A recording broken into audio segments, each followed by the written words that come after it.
Denver Broncos Mile High View, no commercials, no bullshit.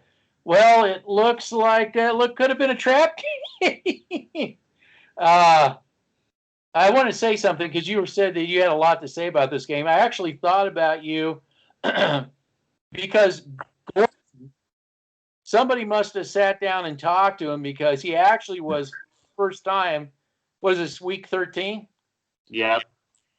Maybe the second time. Maybe he was also in the Miami a little bit, but he definitely was more patient and waiting to follow his. Every time I saw that, I thought, oh, they're finally listening to Colby, that somebody must have talked to him. But overall, this is the overall picture.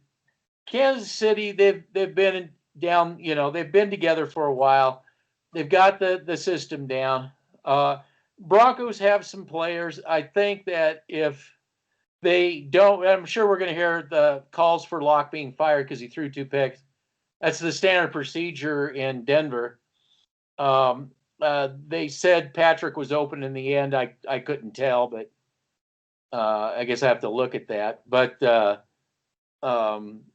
it's if they just could be maybe patient, get Cortland Sutton back. They do need help on the offensive line, without a doubt. I mean, Patrick Mahomes, one of the things that's working for him is that he's got a decent offensive line working for him right now, which helps him out a lot.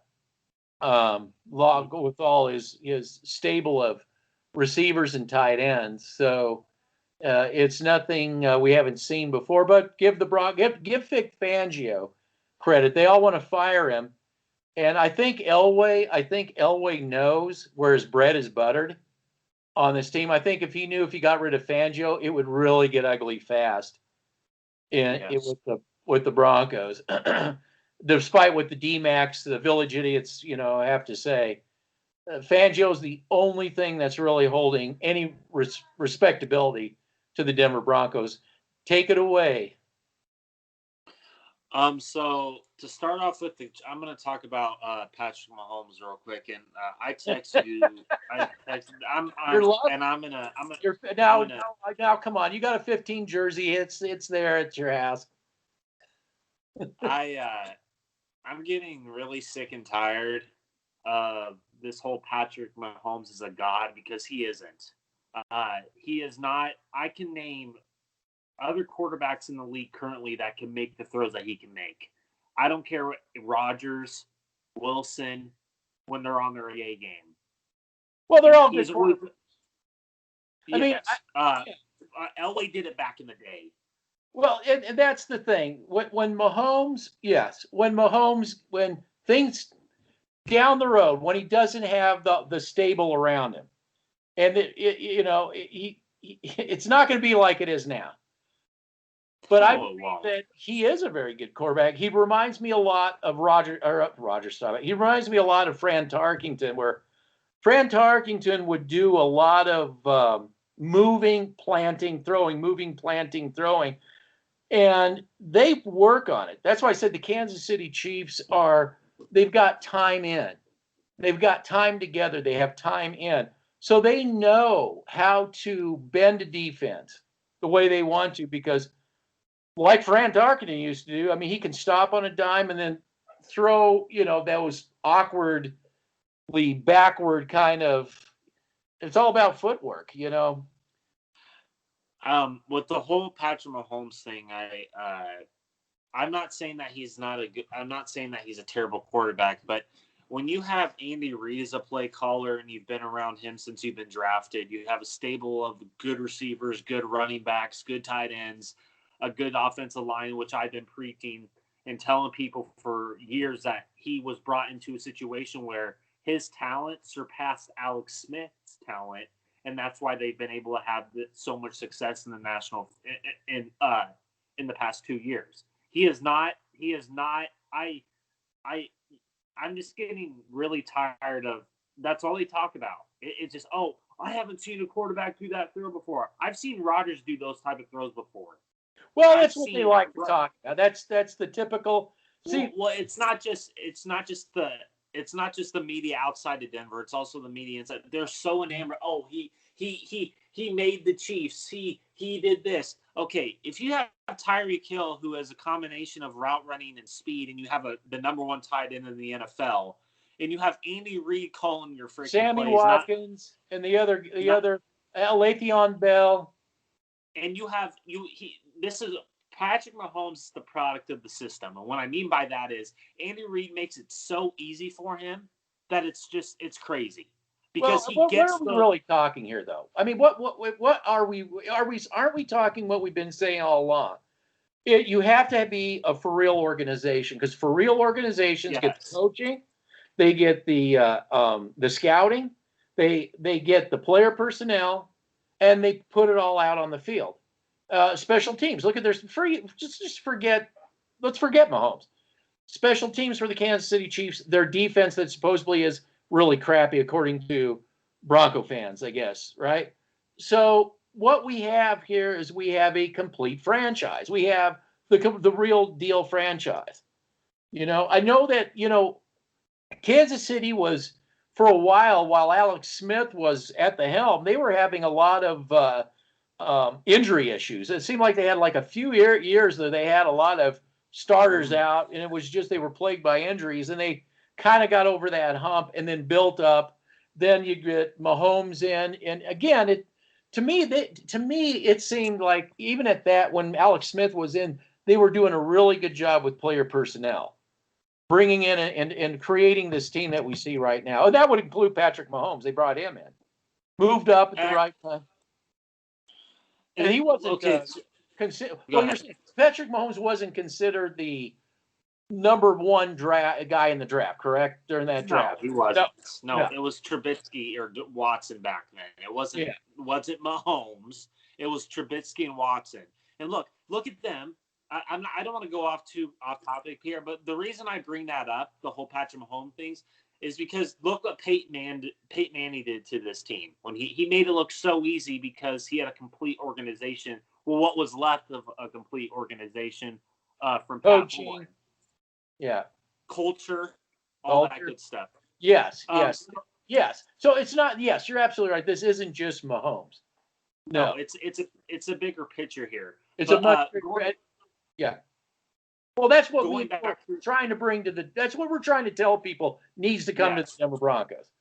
Yes. They need more than a quarterback.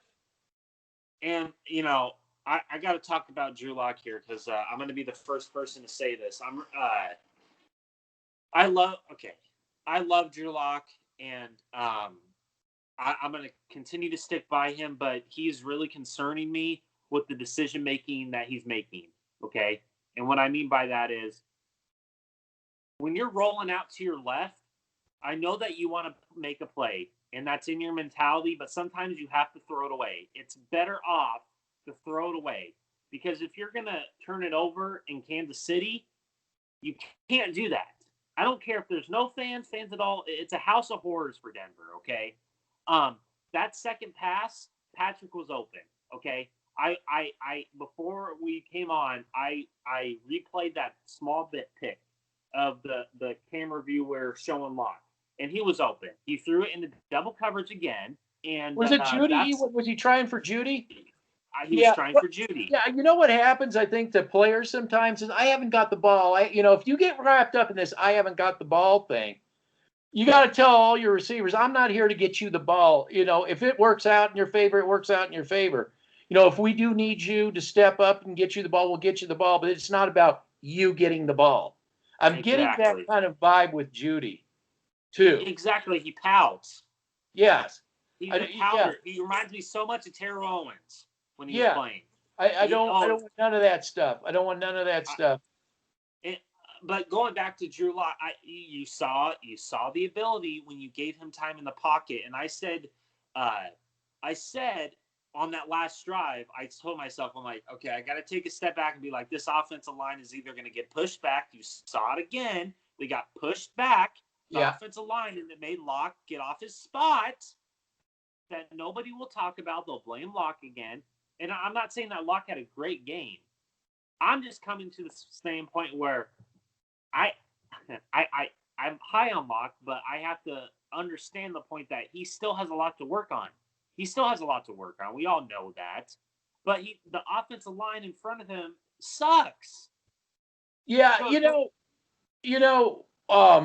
the thing that at least I was, I was against Locke being a first round pick. He wasn't a first round pick. He became a second round pick. Locke is good. They were talking about him, and he's good enough to keep around. He's, you could always bridge him. You could always, keep always looking, But you should, I'd like to see them stick with him a little bit, because he just needs time, I guess. But you don't. Where I'm having an issue is he's making these idiotic mistakes where he should be progressing into that and trying to get away from that, but he's continuing. This is where I'm having the issue. He is continuing to make the same mistakes week after week after week. It's a pick in the first quarter, and it's when he's rolling out, he's trying to make a play, and sometimes the play isn't there to be made. You have to throw it out of bounds. Or throw it to Patrick. Well, yeah, Patrick as well. But yeah, but again, they went away from Noah Fant again. What the heck is this? Feed the ball. You have to feed the ball to Judy. That's what's important. Feed the ball to Judy. He hadn't had the ball. You got to feed him the ball. That's what's important. And they were pushing that on the announcing. Great game call by Chris Collinsworth and them. They're so good at their job. I don't like them at all. I've always hated Chris Collinsworth. He's he's trash. He's an idiot. Yeah, he's trash. But now, I talked about that. Okay, Gordon, he had a good game. Finally, took him until week 13. Now, week 13. It took him this long to do it, but he had a good game. KJ Hamler, I besides that drop, which was a perfect pass by Locke, I like how they use him in certain packages. They're kind of using him like a Tyreek Hill, moving him around, motion him out. Why would you do that? And exactly, that's why you drafted him. Exactly. With why you drafted him. Exactly, with that speed. You get Cortland Sutton. One thing I'll say a difference between a Mahomes and Locke is it just seems like that Mahomes has a more command of the situation than Locke does. He has more feel for the game than Locke does. Feel for the moment. Yes. Feel for the moment. That's what's separating. And like I said, that first interception, the first pick he threw, he did that, launches himself up in the air and then does that, throws it. Yes. Feet off the ground. I keep pointing that out. And you were the first one. And I asked, I said, can you coach? Remember, what I didn't like about Locke is that he made bad decisions. That's what I said. My observations is when he played a good team, he made bad decisions. And can you coach it out of somebody? People are going to only be patient for so long. So. Yes. He's young. But look at the situation he's at. Look where he's at. He's got the situation that, you put Drew Lock. It's a mixture of everything. It's Locke's fault. Locke's in a bad situation. It's because you said he's not even progressing. He's just kind of flatlining. Yeah. Good, bad. I mean, his goods are good and his bads are bad. It's just it comes out to a flat line. Yes. So, if you're the Broncos, if you're John Elway, you probably say 2020, well, we're going to, because 2021 is kind of like the swan song for Elway, I would think. His final. So it doesn't make any sense to try to get somebody new, try to do all this. Matthew Stafford, anyway. If you want porcelain dolls, you go to the China, you go, where your grandma goes and gets her porcelain dolls, and you go get Stafford. I'm sure he'll break down. Just make sure you have super glue, Gorilla Grip, so that when he breaks apart, you can glue him back together again. That's what you want to do. Or you stick with Locke. You stick with Locke. With Cortland Sutton, you upgrade the offensive line to a degree. You try to. I know. We know that they won't go the Kansas City Chief direction. Nope. Or Raiders. Or the Raiders. They won't. What about Herbert? Maybe we can get. Oh yeah, what happened to Hebert? Well, all you Charger and Bronco. Look, he got destroyed again. I think the league has figured him out. Yeah, remember, I didn't want that guy at all. I did not want. But again, he. I don't know. They got issues over there. They got their own clown show starting to emerge. I want to talk about Vic Fangio. I love Vic Fangio. I've been on his bandwagon ever since he came here because I saw what he has done in other places. And what have we said for years is that this defensive line just cannot get any interior pass rush up the middle. No, they can't. And it happened late in the game again. You saw it. They couldn't stop the run. The Broncos finally just wore out. But I love how hard this defense plays. We're almost like the old Chicago Bears with crappy Jay Cutler, where maybe about the time he left, the defense came up, Fangio, and then there's no offense. We're kind of like the Bears. Bears. The Bears. When it comes to AJ Boye, oh my God! Again, don't He's bring down like a yo-yo. You're right. Missed tackles, makes good plays though sometimes. He's up and down like a yo-yo. Kareem Jackson again. This is where I see when it comes to Kareem Jackson, he takes terrible angles when it comes to trying to tackle somebody. You saw it again. He cannot take an angle to save his life. Hey, Go ahead. No, go ahead. What was going on with the field out there? I mean, that was weird. Yeah. That was really weird. Harris? Would you bring Shelby Harris back? I bring Shelby Harris back, but it won't make a difference. Well, I mean, it's just like this is what we said. We said rotational players. Players. I understand that a Chris Jones and a guy out in Los Angeles. I know they don't grow on trees, but there are, like, we had the guy that Jacob Phillips. I know. That they just don't get it. They don't get it. What we're trying to tell you, because we don't put bullshit on the table here, they went for a Jarrell Casey who's injured already. What a shocker. And you have Jacob Phillips, who is doing great in Arizona. Under who? Oh, because Vance Joseph finally got out of the, stranglehold of Elway. And he's making smarter decisions than I've ever seen him do. Because he's in at least a stable organization right now. And then you have the likes of Alexander Johnson again. I don't know why people praise him. Oh, they were just exploiting Jewell and Johnson. Didn't I say that?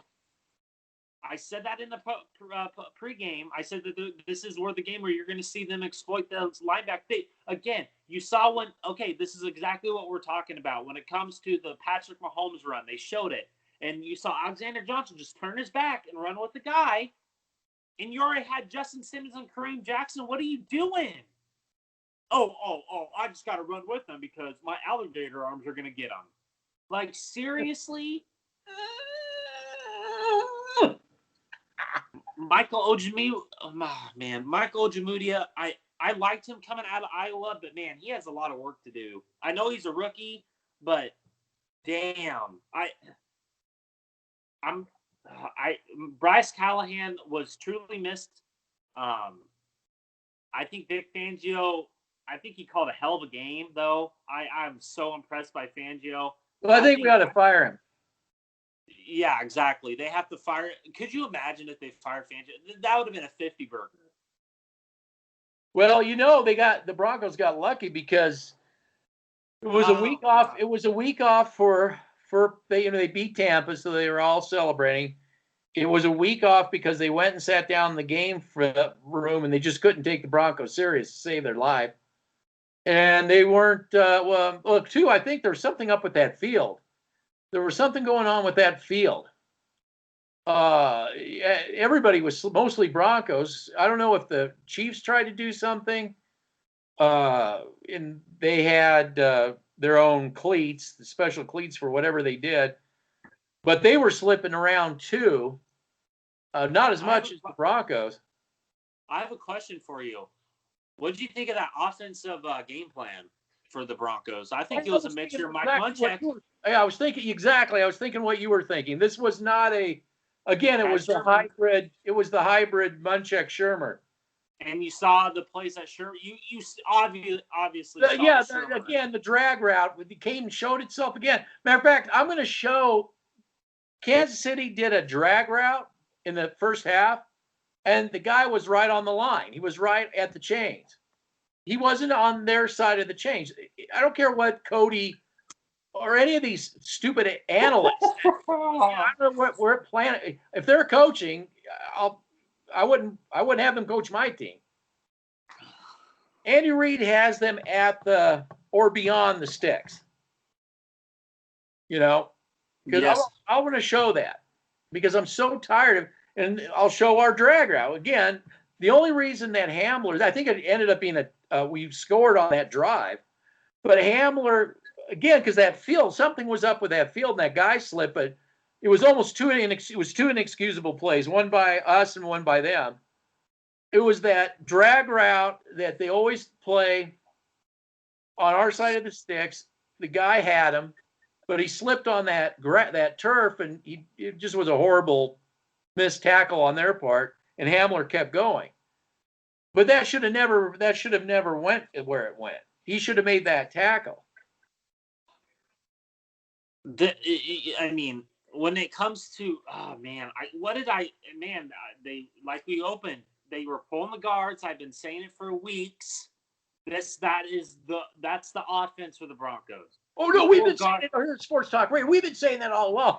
Yeah, they took what I said, of course, but it is what it is. I've been saying it since week 5.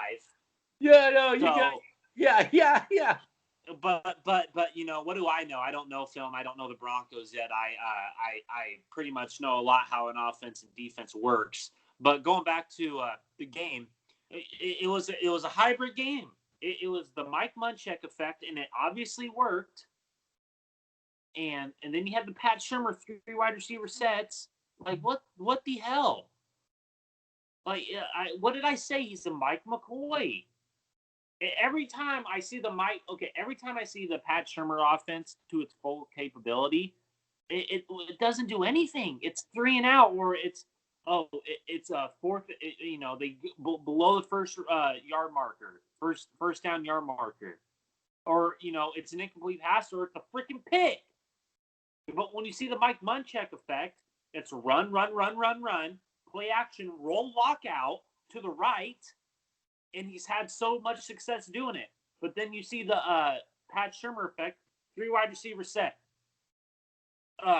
In the shotgun, fake read option or whatever, and then Locke just tries to stand in the pocket. Granted, I think Locke is getting a little bit better, but he has no protection. He has to learn how to stay in the pocket. Even Mahomes has to stay in the pocket. And let me get off topic here. Oh, no, go ahead. And one more. Glasgow's hurt. What a shocker. Again. All that money. Okay. Sign up that contract. So Larry. So the where all the conversation is going is what quarterback to draft. I know. That's where I'm just telling you what they're going to say because they're like a computer software program. They can't do anything else besides how they're programmed. So let's take a different route. All right. First of all, how do you even judge anybody in this draft? Because the college football has been so tanked in the toilet. No matter who it is. Well, there's only one pick that you know for sure you can count on. That's Taylor. Is it Taylor? Tyrod Taylor? Not Tyrod Taylor. It's Trevor Lawrence. That's the guy. I knew it'd come. So anyway, who would you pick? Who would you, or what position? Let's talk about not who, but let's talk about what position. Offensive line. You think this would be a good year for offensive linemen? Yes, this is the best offensive line class in a few years. In a few years. And what did the Denver Broncos really need? Offensive and defensive line. Yeah. So where and they're they won't do it. No, of course they won't. It makes too much sense. They'll go corner. I think that's the route they're going to go. Well, how is the cornerback draft? How's the corner? I think you have you have two guys from Alabama. I mean, I haven't really done much research on the cornerback class, but all I know is that Elway is probably going to go corner. I mean, you know what? His philosophy, every time he hires a new coach, he believes the X's and O's, yet he builds from the outside in, which is the worst way to build which is the worst way to build an NFL team. So I think he's going to go corner, or he's going to probably go quarterback. You know who used to go corner and wide receiver, don't you? Al Davis. Al Davis, baby. What would you do? Well, you told me that the offensive line is. I would go. I don't know what the positions are. That where you're saying it's a great class. I have a question for you. Okay, we'll talk. What do you think of Garrett Bowles? Well, this is the deal on Garrett Bowles. You're stuck. You've invested so much with him. You're Elway, so if you get rid of Garrett Bowles, you're going to get worse because that's who you are. You get worse. That's what you do. You're John Elway. You finally got this guy that can play. At least he's serviceable. He's capable. He's serviceable. So if you were to get rid of him, you would figure out, because you're John Elway, how to actually get worse in that position than Garrett Bowles, because you're John Elway. Okay, that's my take on it. So you sign him because it's your ego. That's my project. See, look how great he is. Oh no, it's all Fangio. Fangio, yeah, right. The reason I ask you that is because there's a left tackle coming out of Oregon who's probably one of the. He is an upper tier left tackle. He's probably one of the best left tackles I've ever seen come out, and he played at Oregon. You just signed Bowles, so that. Yeah, you just signed Bowles. Yeah, it's not going to happen. But what I'm saying is if you get that left tackle, we still have hot tub time machine, and this is why we're not going to go offensive lineman. I don't know why I keep talking myself into it. It's just not going to happen. If I was John Elway, and I'm not, because I actually have some common sense when it comes to building an NFL team, I believe I could do it. When it comes to player personnel and draft decisions, I don't care what you do. I would supplement the crap out of the offense and defensive line, and then work my way out. I don't understand why it's so hard for these GMs to not get that, because they want to implement their own system, but yet football is still won from the ground up. Yeah, if you got a wheel, what do you need if you have a wheel? You need a hub, right? You need a hub. Exactly. You need the base. Yeah. And Elway doesn't get that. Elway will never get that. Pat Bowlen got it, though. That's why he's the unicorn. Yeah. Well, see, so offensive line, do they have a right tackle out there? Is there a right tackle? Jawan James will come back. And then leave. He'll come back, and then, he'll have a hangnail, as somebody said on another channel, and he'll leave. Yeah, he'll be hurt. He'll probably, Well, here's the thing. Here's where Jawan James could help you out. If he decides that he's going to play, okay, even for 5 games. I'll say he plays 5 games. And I'm giving him a lot right there, I know. Giving him a lot. But if you draft a right tackle that doesn't have to take the full load, okay, are there right tackles is there anybody that's upper echelon right tackle? Let me ask you this. They already have a right tackle in place who I think has done a pretty damn good job, who I wanted to start since week 1, in DeMar Dotson. Why don't you keep him around? He's not going to ask for a lot of money. I don't care if he's an aging veteran. You have him to push Jawan James. You should keep him. But But you need to draft. That is the position you need to draft.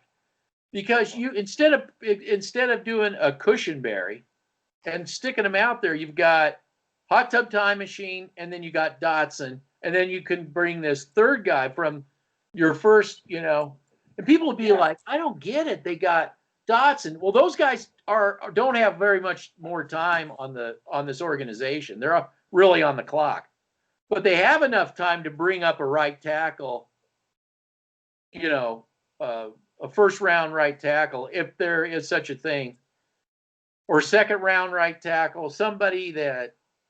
I think you spend your premium picks on the offense and defensive line. I think that's where you have to do it. I think that this defensive line, I don't care. You bring back Jerome Casey another year, he'll be hurt.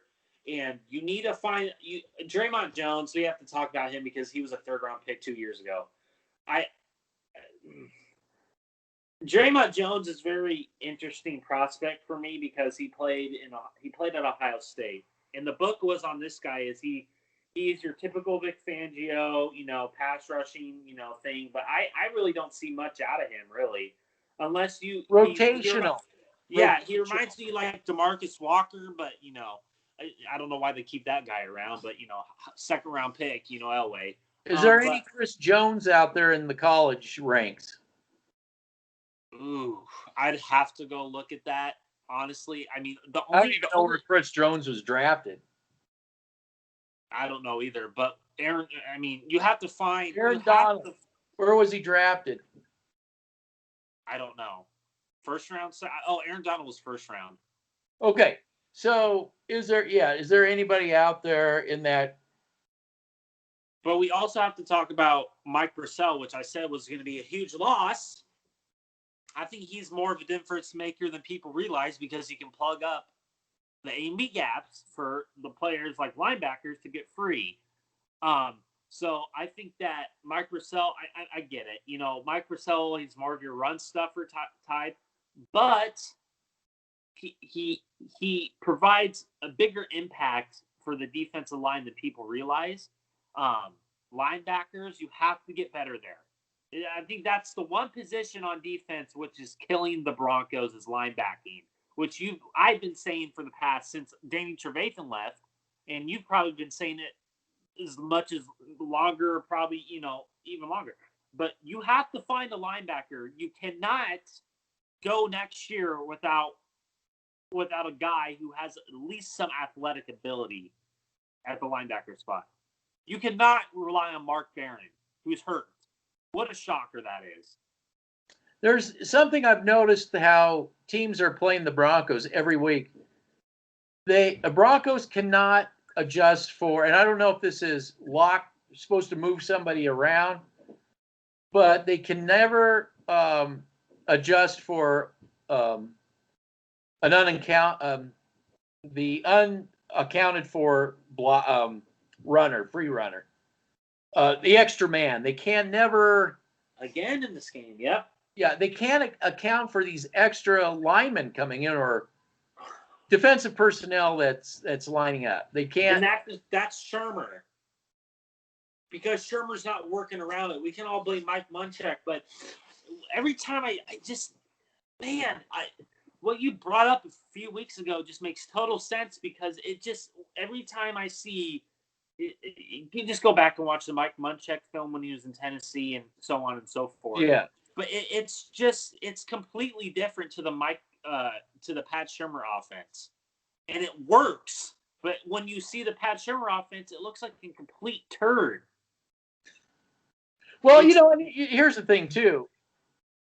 I think from an offensive line point of view, you can't be scheming anything when you don't have in the passing game, that is. If you don't have the pass pro, again, I saw a free runner get Lindsey. It may have been Lindsey. It may have been Gordon. It was Matthew on that free runner when they were running to the right side, and Matthew came in like a freaking bullet. Yeah, nobody accounted for it. There's no accounting for that. That's something. It's all this going back this was last year too. They had free runner problems too. For some reason, they can't get around that. But was it a constant every week thing though? I mean, every time I see it's like every play there's a free runner. But under Rich Scangarillo, I didn't see it as like a constant like problem. Yes, it was a problem, but it's gotten so much worse. It's gotten worse. Yes, where you think it should have got better, and you figure there's always a play in there where okay, you got us on that one. But we're seeing it throughout the game, each week. I think what you're also seeing from the game, what teams are doing is they know that this Denver Broncos defense is legit. I mean, you cannot look at the Broncos and be like, oh yeah, this defense sucks. No, they're a damn good defense. With all the injuries that they have and all that Fangio's working with, he's making freaking chicken whatever. Excuse my language, but he's making, the best of what he can.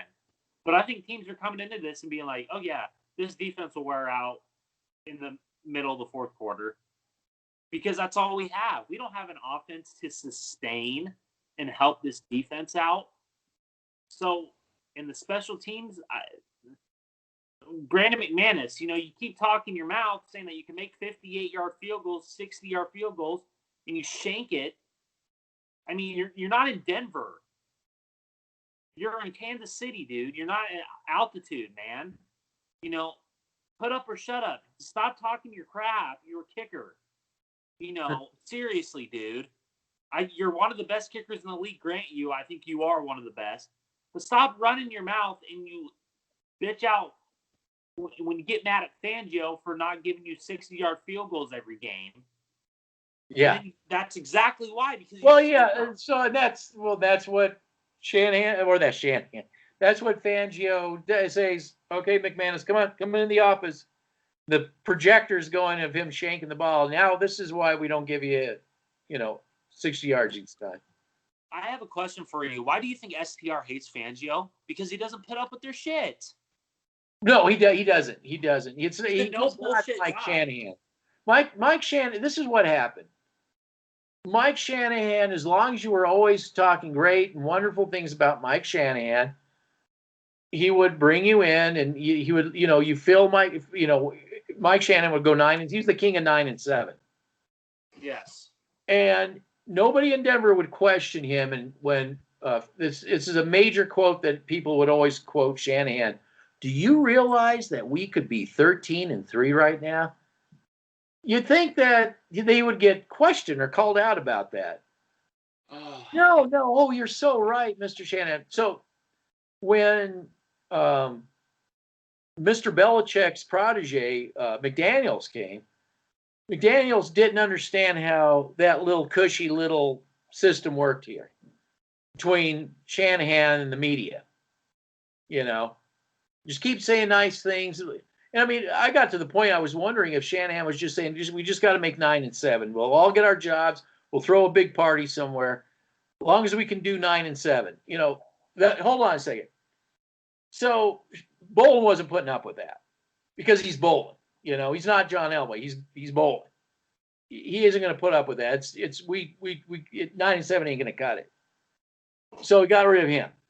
And I was on the message board, kept hammering, we got to get rid of Shanahan. No, you're crazy. And they did it. Like, oh, no, meltdown. The media melted down when Pat Bolin got rid of Shanahan because I was like, oh, shit, there's our free games. It was, our little free ride, okay? So you had McDaniels come in from Belichick. And you know how Belichick is with the media, right? And he takes no shit. He's not really good with he's like, what is your question? And that's the environment that McDaniels understands. So he was exactly the opposite of Shanahan. So the media hated him. So it's been, with Elway, it's been the coaching carousel. So now they know the drill.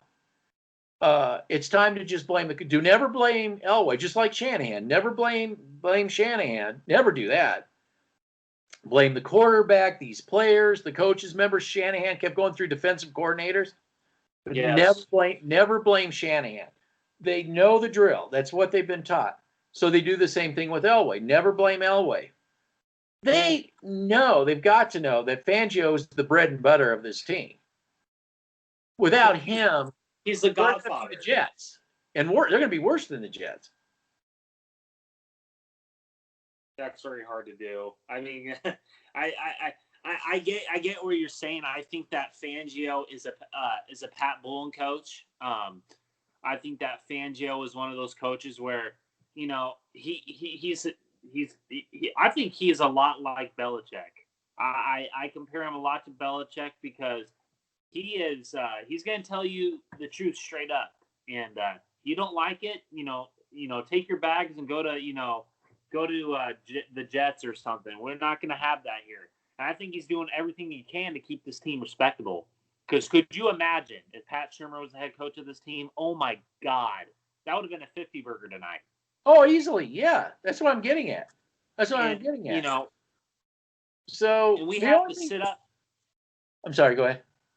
No, go for it. I was just going to say the only thing I see is for the Denver Broncos is play out these last games, these of the season, chalk it up as it was 2020, and we have Locke and these other players with reps under their belt.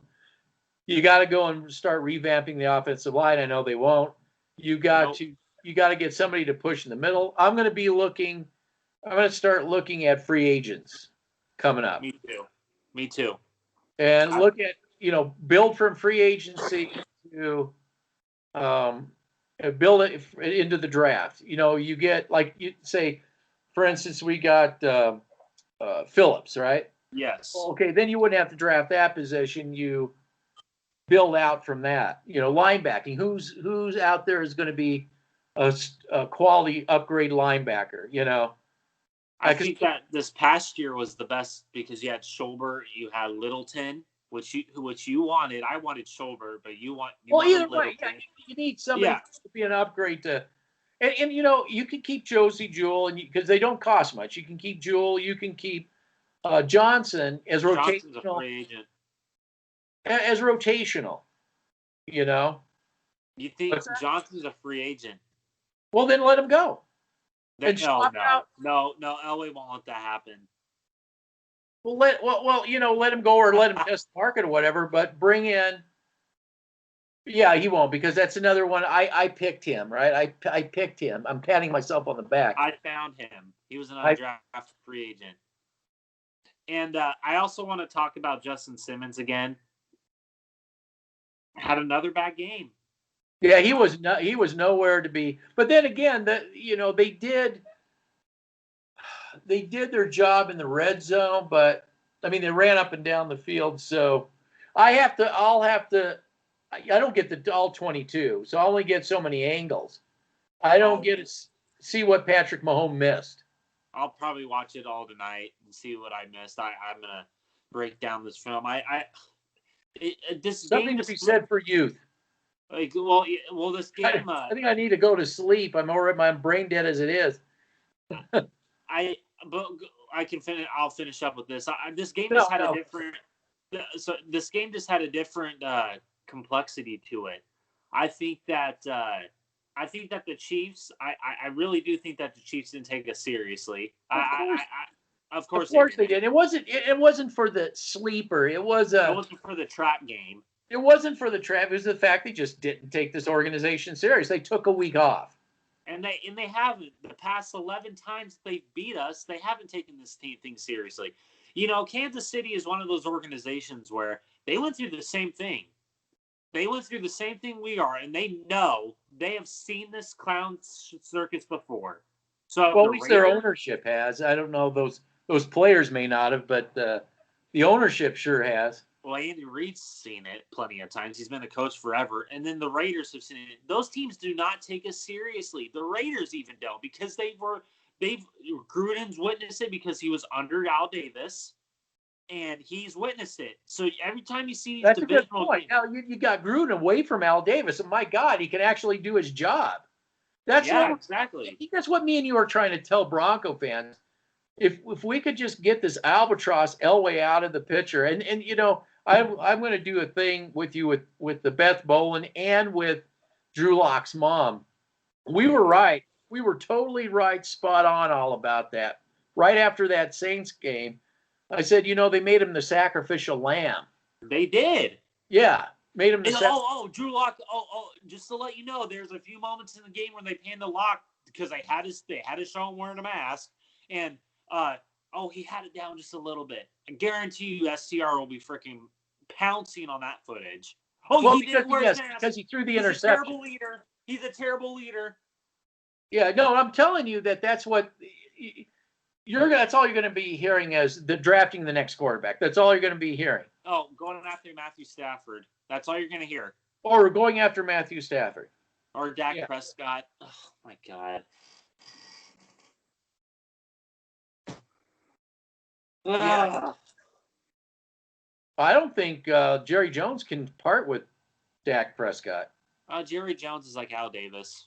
He's an idiot. Well, I know, but he has this little special thing for Dak, though.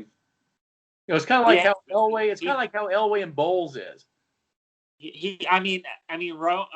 Jones did have a special thing for Romo too. Yeah, and he had a special thing for Romo. That may be actually to his credit, where a lot of times they'll just go through quarterbacks like socks, and And I have to give the credit where credit is due. When they were having success, they built that team correctly, the Cowgirls.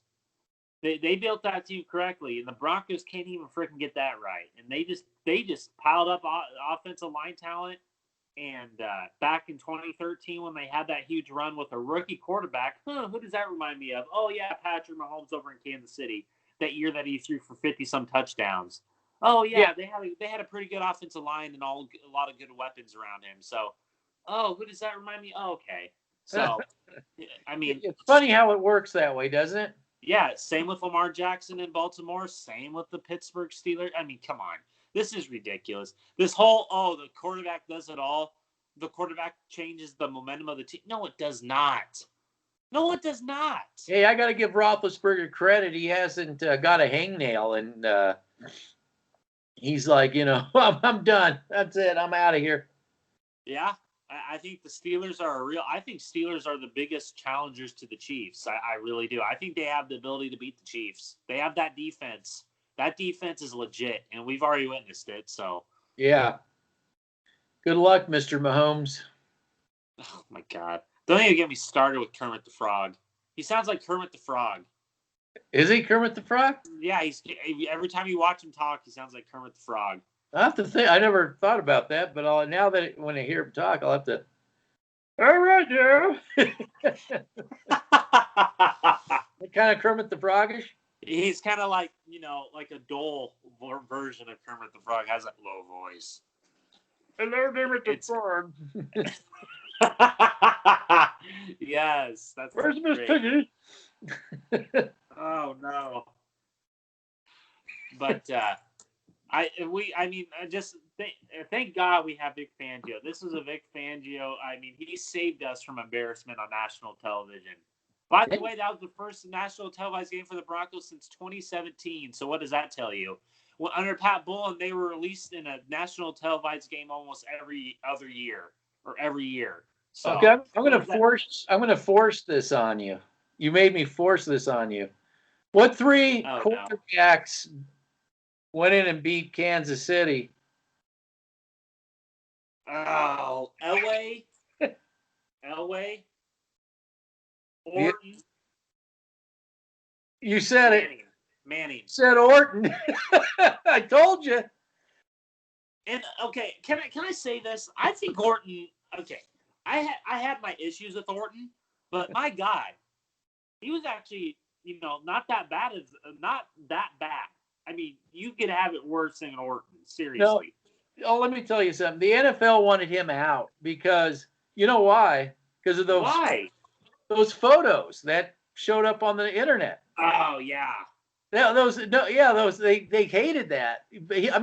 Orton was a Heisman candidate. He just got injured at the end of that. He blew out all of Breeze's records. Breeze brought him into the Boilermakers. Breeze recruited him. Yeah. and he blew all his record. I mean, he was a stud quarterback, but then those photos came out. I don't think the NFL really wanted him. And then that whole deal with Cutler, I never could understand why the NFL felt that they owed Cutler anything. It's like Cutler when he left here. It's like, oh, you owe me so much. That's why he reminds me so much of Kaepernick. Those two are like two birds of a feather. Or not Orton, Cutler and Kaepernick. I bet you were happy when they traded Cutler for Orton. I bet you were like, oh well, yeah. I was. Well, the thing is I was already talking to a lot of Chicago Bear fans about it. He was a fan favorite with Chicago because he's the guy that really brought him to the playoffs. Then they put that quarterback. I can't think of his name. Who's a quarterback? Boston? No, the guy he was backing up. Horton was backing him up. The first round draft guy that was like terrible. Jimmy Clausen. No, it's not Clausen. But at any rate, Zach Flynn. No, I can't remember the guy, but it doesn't matter. Yeah, that's gonna be on my mind. So it gets him all the way up into the playoffs, and they lose to the Carolina Panthers with that other quarterback and everybody was so pissed off that they wanted Orton to keep going through in the playoffs. Yeah, because he was like just balling out everywhere, and we were my wife works at a TV station and. The sports people were just amazed at the tight windows that guy was throwing in. And my contention with Orton was, here you got a guy that's your perfect pocket passing quarterback. You need to start building around that. You need to start building the defense up, and you need to start keep the offensive line. You got McDaniels who built the offensive line up. Now you bring in the receivers. He never even threw a pass to who did Thomas. He never threw one pass because Thomas was out. I have a question for you. Do you think McDaniels? Okay, I actually have a question for you about this because I get a lot of pushback from my family when I say this and Bronco fans when I say this. I think that McDaniels had the right philosophy on how to build a team. I just think that I don't know what the right word is. I think that he had some downfalls because he's a young coach, but I actually liked how Daniels built a team, and he knew the philosophy because he came from New England. You built from the inside out. Well, the whole thing was built. The whole thing was bound to fail. Number one is Josh McDaniels' ego was rivaled of Mike Shanahan's. Yes. And Pat Bowlen should have, realized they just got rid of one ego tripper. I don't need another ego tripper. That's why they went and got John Fox. But both Mike Shanahan and Josh McDaniels are great offensive coordinators. But, you can't, I'm the GM, the coach, this, I'm that, I'm the crown princess. That's Shanahan. Do you think that McDaniels had the right philosophy on how to build an NFL team? Well, if his ego didn't get in the way, he would have. Yeah, but one thing that McDaniels I knew Patriot fans, real hardcore Patriot fans during that transition time, and they told me, say goodbye to your running game. He said, you're going to McDaniels. And he's learned, and since he came back, he's evolved. He's evolved. But they said that you'll lose your running game bringing him in. Huh. But Orton was a lot like, same kind of thing that Brady is, pocket quarterback. So, and all he had was one receiver, the guy from San Francisco that came in. Yeah. That was all he had, really, because Thomas, he didn't even get to play with Thomas. He was Brandon Lloyd? Was that who you're? Lloyd? Brandon Lloyd. That was all he had. Was the offensive line and then Brandon Lloyd. Yeah. And this fluke that Oklahoma. Yeah. Yeah, he had a bunch of those players. I I don't know. I think that when it comes to Vic Fangio, I think he's the best coach to come in this organization for a very long time. For a very long time, yes. Then they'll screw that all up. Oh yeah, I mean he's gonna leave. I mean I wouldn't blame him. I don't think he wants to be here. He'll get. Well, I mean I don't think. Well, here everything's gonna depend on this 2022 thing. Yes. 2022. Yes. Yes. I was reading the full Beth Bolin. She's the only one that has any grip on what's going on. Grip of reality. A grip of reality. Yeah, she's the only one. That Sports Talk Radio can't. Oh, don't listen. That's why I said they're going to try and cover that piece up. Oh yeah, because what? Because it actually makes sense. That this is a clown show. Well, it buries their argument and their narrative, and that's Elway's feeding source. Yeah. Same with like you have Mike Kliss and Troy, like all these idiots. Let me ask you this: would you trust the trust to get the ownership right if they can't get anything else right? No. Because the trust was going to figure out what's in it for us. There shouldn't be anything get in the way. Yeah, Elway, yeah. And I don't want that. I don't want the trust picking the next owner for the Browns. I don't want that. I think that's the issue, right? I think that if they can't determine, they want it. But Beth Bolin's trying to say, well, let's have all the shareholders decide who's going to sell the team. I think that's where the question lies, right? I think that's where the question lies, and I also have something to bring up too with that. There's also an NFL team out there called the Tennessee Titans who don't have an owner. Or they got multiple owners. Yes, and look how good the Tennessee Titans are doing because they actually draft well and they knew how to build an NFL team, and they actually have a stable culture there. You come to Denver, it's clown shit. It's a clown show. Okay, we shouldn't be surprised by this loss. And actually thinking about it more, I'm not surprised by this loss. I'm just pissed off that the defense came to play and the offense just did the same old crap. And again, let me tell you this. The last two drives of the offense that they had in that game, all Pat Shurmur. There was no consideration for the Mike Munchak effect. You had 6 minutes and you could still run the football. You didn't need to pass on all 3 downs. Oh, yeah. So Mike Shurmur took over. Mike Shurmur how about Mike Shurmur and Elway? Yeah. I mean, they panned Elway. He probably hit his tablet, was spitting out seeds. He probably hit his tablet. He had it right down here. Yeah, he had it down right there. And I think, dude, I can't. I cannot stay in the Pat Shurmur offense. It's really pissing me off. And I've been right. The Mike McCoy offense? What was that? The Mike McCoy offense. The guy who just can't seem to get anything right. And I don't understand. They wanted Mike McCoy out of town so bad, but they don't want Pat Shurmur out of town. This is ridiculous. They're blaming Fangio. Fangio did not want Shurmur.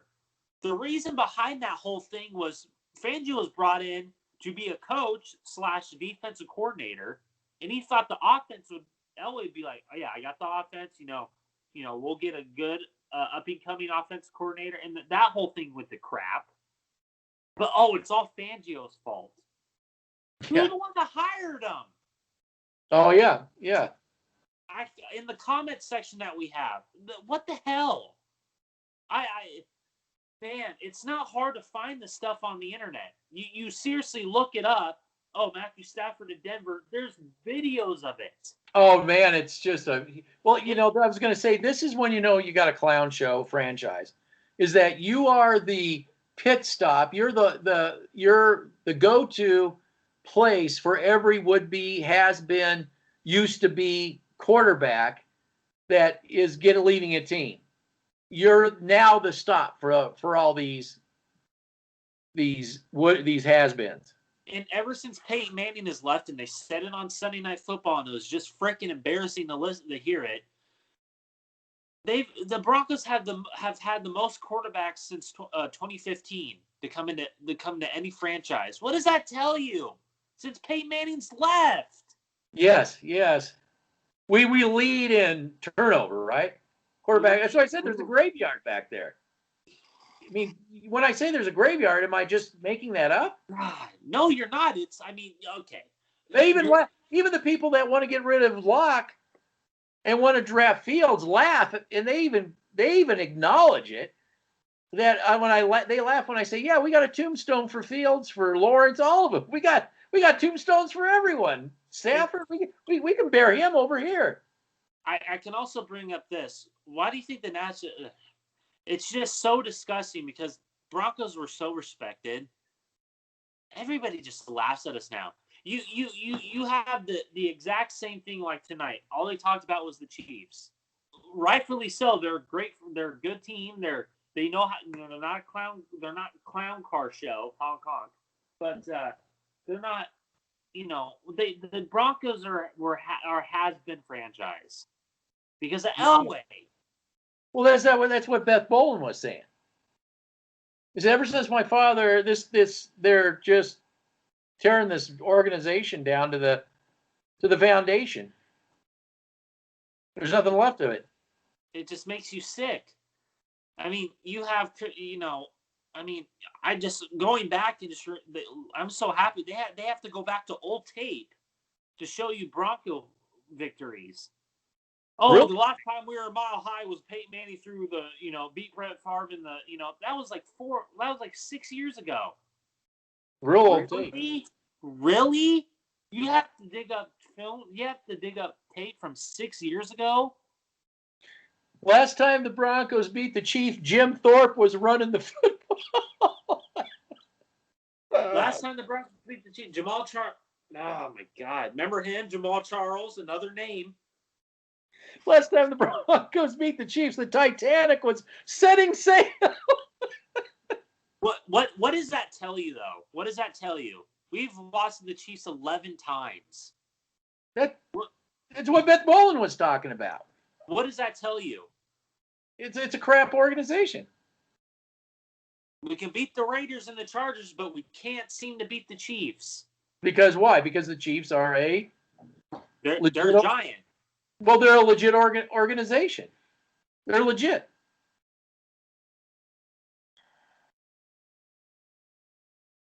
That's all. I mean, we're a joke. We are a joke. Well, you got to fire Locke. That's what's important. Then, he'll have to take Fangio out the door with him. And then we have to hire Jeff Fisher, who will draft Fields. Oh, okay, so we get Fisher. And then no, this will be better because this will go to your theory. And I'm gonna continue to bring this up. We're gonna get Jeff Fisher because he knows how to relocate, and we're gonna relocate to let's just say London with the Jaguars, and we're gonna Jets come with us, Browns come with us or with whoever, and then we'll have Jeff Fisher as our head coach. Yeah. And we'll be the London Broncos. Yeah. Well, they won't keep the name Broncos. Okay. I don't know. The London, Manchester. London, Manchester United. That will be the London Scones. Oh, God. The London Scones. Yeah, that would be feasible, though. You could. They wouldn't want to leave the Denver market, but like I said, you could in fact move it to Mexico. I was trying to think about how you would play a playoff game. You would have to each end of each season. You would have to break it up between. You would have to bounce back between playoffs with the AFC and then the next year NFC. You'd have to flip flop it back and forth. Yeah. Because they'd only have a division, but it would be a conference, basically. Yeah. Because there's no way that they could have an international. There's no way you could have. Could you have a team in Spain? I don't know if you could have it. You could even get enough teams to. And if the international conference has two playoff teams, they would play each other and then either go to the AFC for their playoff game or NFC for their playoff game. Yeah, I don't know. I'm probably just going to go look at free agents after this and watch the All-22. So. Yeah. All right. All right. Well, we'll talk to you later. Yes. All right. Hang in there. Yeah, we'll talk later. I'll break some film down. You break film, and yeah, we'll see what we get in the week. Yep. Yeah. Later. Take care. You too. Bye. Bye.